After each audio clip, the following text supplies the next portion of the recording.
Hello and welcome to Speak Out with Danielle, where I will be asking 6 questions about how lockdown is for our guests.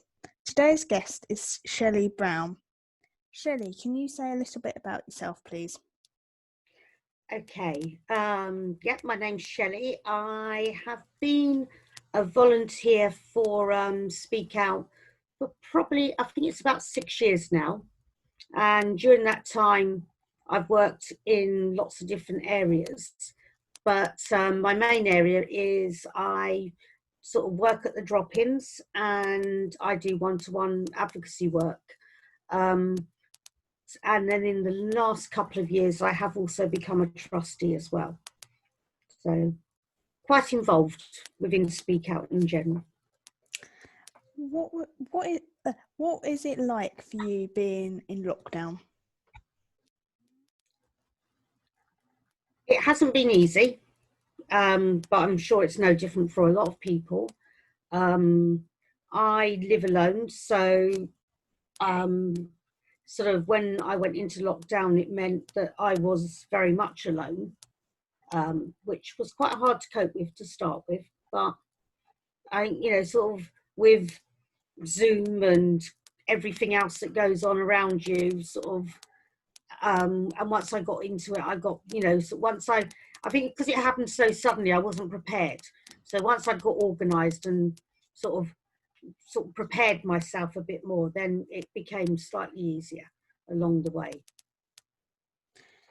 Did you learn any new skills during lockdown? Oh, well, I learned how to use Zoom, like a whole load of us have. I've also been working from home with Speak Out, so I think I've learned some computer skills, which I didn't have before, which is always a bonus. I did some crafts. I've learned how to do decoupage. But yeah, generally, probably no sort of major new skills, but sort of just, I suppose I had time to explore things that I'd always wanted to try.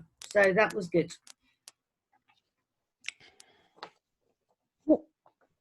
What things have you done since lockdown was lifted?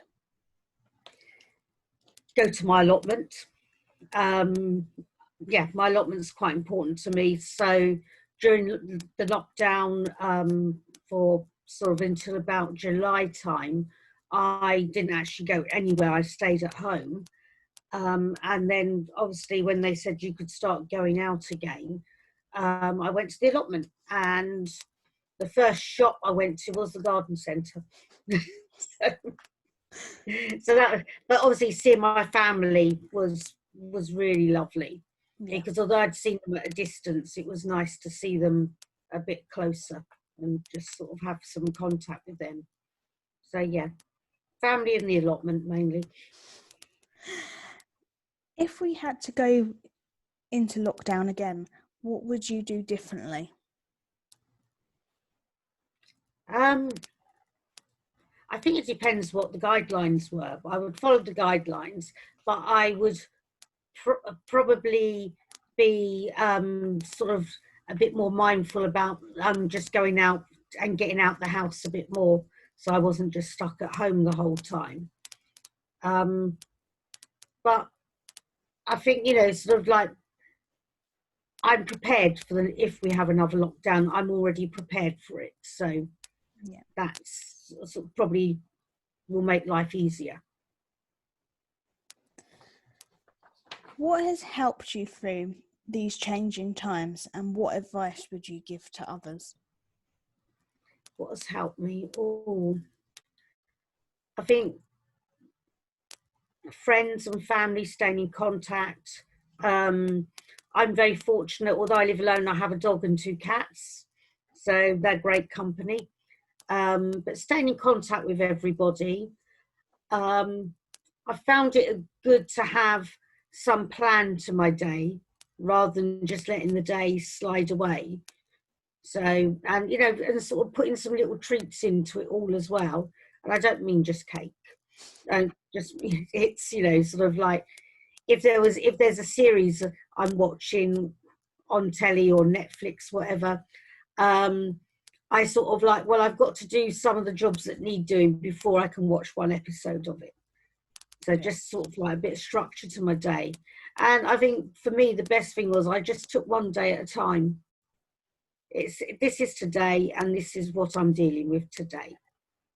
And just take one. Try not to keep thinking how long it's going on for, but actually just do what you can today.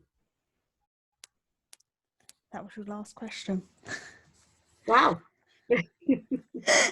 Thank you for coming on to speak with Danielle, Shelley. Thank you for having me. And thank you for watching. Goodbye.